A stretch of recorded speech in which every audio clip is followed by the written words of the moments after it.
చేతులు జోడిస్తున్నాను. ఇదిగో ఈరోజు చెప్పబడినటువంటి ఈ వాక్య సందేశము దేవుడు నిన్ను కాపాడాలి, అనుదినము రక్షించాలి, ప్రతిదినము నిన్ను రక్షించుకోవాలి.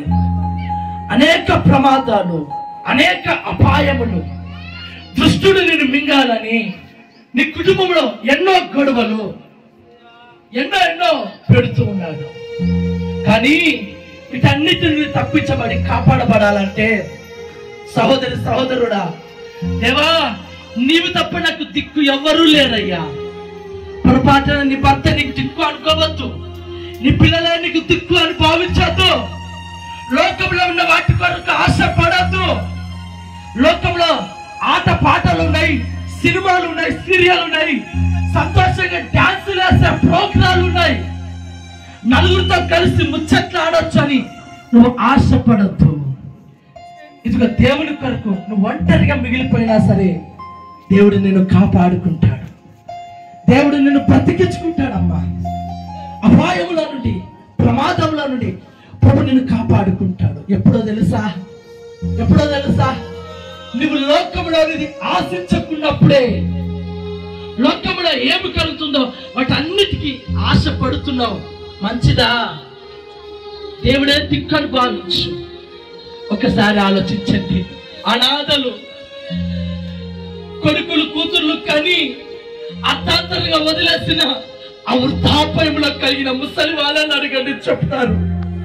ఈ అమ్మ ఎంతమంది పిల్లలమ్మ అంటే ఏం లాభం నాయనా, 5 మంది కొడుకులు 3 కూతుర్లు, కానీ ఒక్కరు ఒక ముద్ద అన్నం పెట్టారు, ఒక్కరు మమ్మల్ని చూసుకోరు, మా పిల్లలకు మేము భారమైపోయాము, ఒక్కరు మమ్మల్ని పట్టించుకోరు అని ఏడుస్తూ చెప్తున్నా ఎందరో ఉన్నారు. అలాంటి వారితో మరి ఎలా బతుకుతున్నావు తల్లి అంటే, ఆ తల్లి నోట తండ్రి నోట వచ్చే మాట ఏంటో తెలుసా? దేవుడే మాకు దిక్కు, దేవుడే మాకు దిక్కు అని చెప్తున్నారు. మరి సహోదరి సహోదరుడా, అందరూ ఉన్నారని డబ్బు ఉందని, బలగం ఉందని, తెలిసిన వారు ఉన్నారని, పెద్ద పెద్ద వాళ్ళు తెలుసని నీవు భ్రమపడొద్దు, విర్రవీగొద్దు, హెచ్చింపు కలిగి ఉండొద్దు. ఎందరు ఉన్నా ఎంత ఉన్నా అణిగి మరిగి ఉండాలి మనము. ప్రభువా నీవేనా దిక్కు అని భావించినప్పుడే దేవుడు నిన్ను అనేక విషయాలను కాపాడుకుంటాడు. చూడండి, యోసేపు అన్నదమ్ములు ఉన్నారు, తండ్రులు ఉన్నారు, తండ్రి ఉన్నాడు, చుట్టుముట్ట ఆస్తి బలగం ఎంతో ఉంది, కానీ యోసేపు అనాథగా ఒక దేశానికి అమ్ముడు పోయినట్టుగా రాయబడింది. కానీ యోసేపును దేవుడు అలాగే వదిలిపెట్టాడా? ఎన్ని ప్రమాదాలండి, ఎన్ని ప్రమాదాలు! దేవుడు కాపాడి యోసేపును రాజ్యం ఏలేటట్టుగా చేశాడండి, రాజనాయ స్థానంపై పెట్టాడు. సహోదరి సహోదరుడా, యోసేపుకు కలిగిన బంధువులు నీకున్నారేమో, యోసేపుకున్న బలగం నీకు అంత బలగం ఉండొచ్చేమో, యోసేపుకున్న ఆస్తి పాస్తులు ఒకవేళ నీకు ఉండొచ్చేమో, కానీ ఇవి ఎప్పుడో ఒకసారి నేను విడిచిపెడతాయని గ్రహించు. ఎప్పుడో ఒకసారి నిన్ను అనాథగా ఒంటరిగా చేస్తాయని విషయాలు గుర్తు చేసుకో. యోసేపు దేవుడి మీద ఆధారపడినట్టుగా మీరు దేవుడి మీద ఆధారపడు. రెండవదిగా ప్రభు విశ్వాసులను కాపాడుకుంటా అంటున్నాడు. ఎక్కడ వెళ్ళింది నీ విశ్వాసం? ఏమైంది నీ ప్రార్థన? ఏమైపోయింది నీ విశ్వాసం, నీ నమ్మకం? యేసు ప్రభుతో కలిసి తిరిగిన శిష్యులకే సముద్రం మీద దారులు లేక, మార్గము లేక భయపడి యేసు ప్రభుని నిద్ర లేపుతున్నట్టుగా రాయబడింది. యేసు ప్రభు నిద్రలేసి అల్ప విశ్వాసులారా అని తిడుతూ బాధపడుతూ మరలా గాలిని, సముద్రాన్ని, తుఫానును గద్దించి నిమ్మలపరిచాడు. అదేవిధంగా వాళ్ళైతే విశ్వాసం పెట్టలేదు, భయపడ్డారు. కానీ నువ్వు భయపడాల్సిన అవసరం లేదు సహోదరి సహోదరుడా. నువ్వు విశ్వాసం పెట్టు. దేవుడు గాలిని గద్దించినట్టుగా నిన్ను అలుముకున్న ఆ యొక్క సమస్యను గద్దించబోతూ ఉన్నాడు, చిక్కులను గద్దించబోతున్నాడు, ఆర్థిక పరిస్థితి సమస్యలు కట్టించబోతున్నాడు, సాతానుడు కట్టించబోతున్నాడు. దేవుడు నీ జీవితాన్ని నెమ్మది పరచబోతున్నాడు. నీ కుటుంబానికి, నీకు, నీ పిల్లలకు సమాధానం ఇవ్వబోతున్నాడు. నీ విశ్వాసాన్ని కాపాడుకో. అయితే నీ విశ్వాసాన్ని కాపాడుకున్నప్పుడే నువ్వు నెమ్మది పొందుకుంటావు. నీ విశ్వాసాన్ని కాపాడుకున్నప్పుడే సమాధానంగా ఉంటావు. ఎన్ని వచ్చినా అవి నిన్నేమి చెయ్యవు. ఎందుకు తెలుసా? నీ విశ్వాసము ముందు అది చిన్నది. ఎంత గొప్ప దేవుడండి! నువ్వు పెట్టే విశ్వాసం ముందు, నువ్వు పెట్టే నమ్మకం ముందు చాలా చిన్నది. 12 సంవత్సరాల రక్తస్రావముతో ఉన్న ఆ తల్లి డబ్బు పెట్టి చూపించుకుంది, బాగుపడలేదు. కానీ భయముతోనే యేసు ప్రభు చెంగును ముట్టిందండి. ఆ చెంగుల విశ్వాసం ఉందండి, విశ్వాసం ఉంది. 12 సంవత్సరాలండి. ఎంత వేదన పడింటది, ఎంత బాధపడింటది. మరి నువ్వు ఎన్ని సంవత్సరాల నుండి బాధపడుతున్నావో, ఎన్ని నెలల నుండి నువ్వు బాధపడుతున్నావో. అప్పులని, సమస్యలని, చిక్కులని, ఇరుకులని, ఇంకా నీ భర్త తాగుడు మానలేదని, నీ పిల్లలు సరైన మార్గంలో లేరని బాధపడి పడి పడి ఇక దేవుడు లేడు, ఏమి లేదు, ప్రార్థన వద్దు, ఏ చర్చి వద్దు, ఏది వద్దని వదిలేసుకునే ఆలోచనలో ఉన్నావా సహోదరి సహోదరుడు? అలాంటి ఆలోచన చెయ్యొద్దు. దేవుడు మార్గాన్ని తెరవబోతున్నాడు, దేవుడు దారులు తెరవబోతున్నాడు. సముద్రానికి అందించినట్టుగా ఈ మధ్యాహ్న కాలంలో విశ్వాసం పెట్టిన విశ్వాసుల జీవితాలలో అలుముకుండా ప్రతి సమస్యను దేవుడు గద్దించబోతున్నాడు, విడిపించబోతున్నాడు, కాపాడుకోబోతున్నాడు దేవుడు. ఇంకా మూడవది, నిత్యము ప్రార్థిస్తావా? అమ్మా, నేను అంటున్న మాట కాదు, నేను అడుక్కుంటలేను, మిమ్మల్ని బతిమలాడతలేను.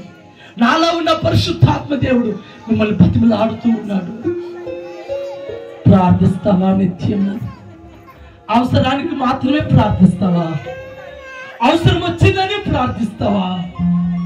సమస్యలు ఉన్నాయని ప్రార్థిస్తావా? కష్టాలు వచ్చాయని ప్రార్థిస్తావా? ఇరుకులు ఇబ్బందులు కలిగాయని ప్రార్థిస్తావా? ప్రార్థిస్తావా? నన్ను స్తుతిస్తావా? నన్ను ఆరాధిస్తావా? చూడు, నిత్యము ప్రార్థించే దానియేలును సింహపు బోరులో నుండి లేదు సింహపు నోటిలో పడనివ్వకోకుండా దేవుడు దానియేలును కాపాడుకున్నాడా లేదా? అమ్మా, ఓ తల్లి, ఓ అన్నా, ఓ చెల్లమ్మా, ఓ తల్లి, ఓ తండ్రి, నువ్వు కూడా ఎవరి నోట్లో పడిపోయావో తెలియదు.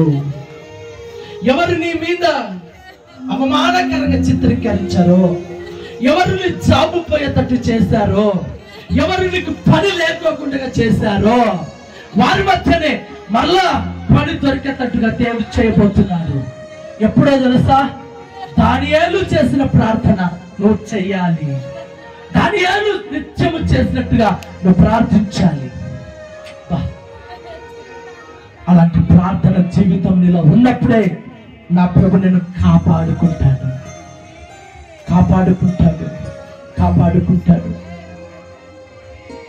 మరొక్కసారి గుర్తు చేస్తున్నాను తల్లి, ఈ వాక్యం మరలా వస్తుందో రాదో తెలియదు, ఎవరి నోట వస్తుందో రాదో తెలియదు, కానీ దేవుడు ఒక హెచ్చరికగా చేస్తున్నాడు. దేవుడే దిక్కని భావించు. లోకంలో ఉన్న దాని కొరకు పాకులాడద్దు, లోకంలో ఉన్న వాటి కొరకు ఆశపడద్దు, లోకము కొరకు లోక ఆస్తులు సంపాదించుకోవాలని ఒకరిని మోసము చేయొద్దు, ఒకరిని మోసం చేయొద్దు, ఒకరి దగ్గర లంచాలు తీసుకోవచ్చు. రెండవది, ఎంత పెద్ద సమస్య వచ్చినా, ఏ చిక్కులు వచ్చినా సరే నువ్వు విశ్వాసాన్ని వదిలిపెట్టొద్దు, విశ్వాసాన్ని కాపాడుకో. మూడవది, ఏది కలిగినా సరే ప్రార్థనలో నుండి నువ్వు వెళ్ళిపోవద్దు. ఈరోజు నీకు ఒక 2000 పని దొరికిందని సంబరపడిపోయి ప్రార్థనను వదిలిపెట్టొద్దు.